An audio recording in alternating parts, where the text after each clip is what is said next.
it's Micheline with Fit and Healthy for Yourself, and today is training day 1.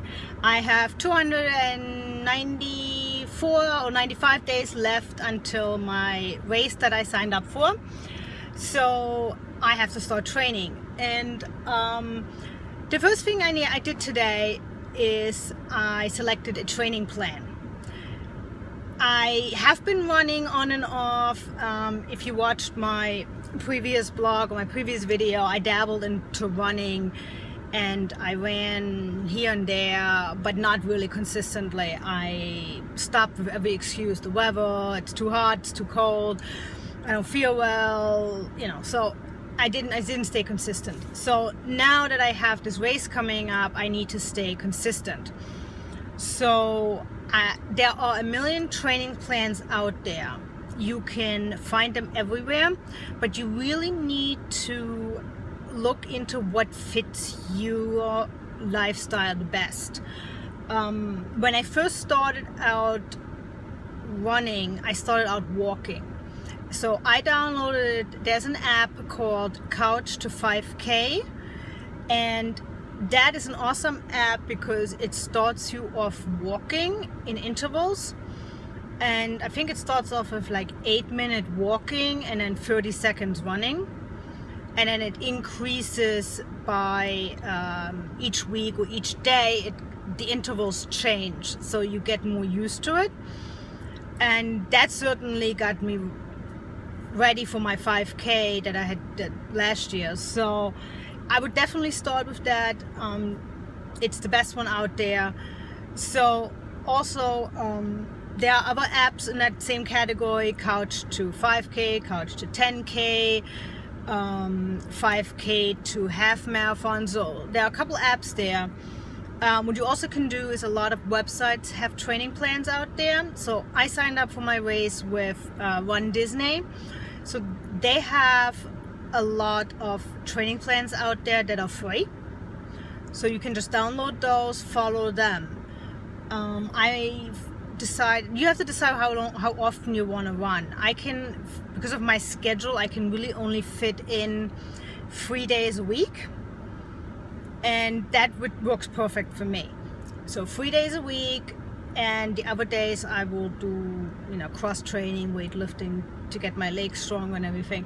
So you have to find out the training plan that works for you. If you work and you don't really have time, and your training plan says you have to run 6 times a week, and you also have never run before, you're not going to stick with it because it's too much too soon, and also you're going to be too strapped for time.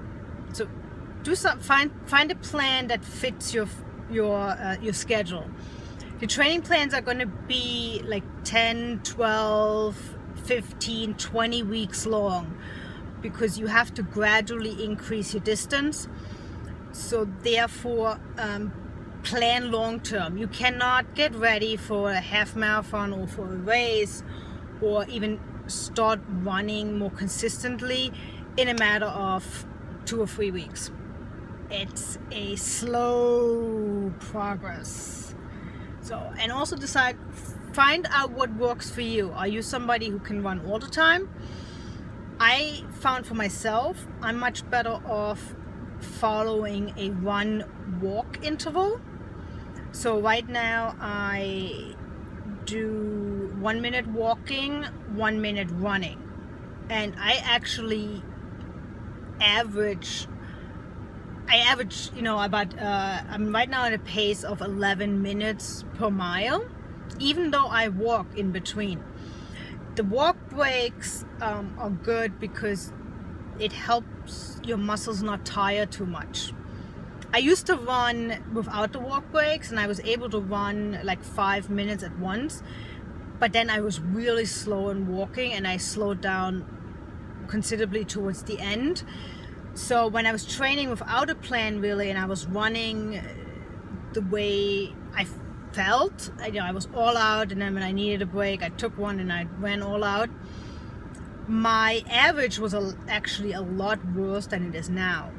I ran a 5K in like 42, 43 minutes, And today I actually broke the 40 minutes. I ran my 5K today, my training one, in 39 minutes and I think 50 seconds. So for the first time I broke the 40 minutes.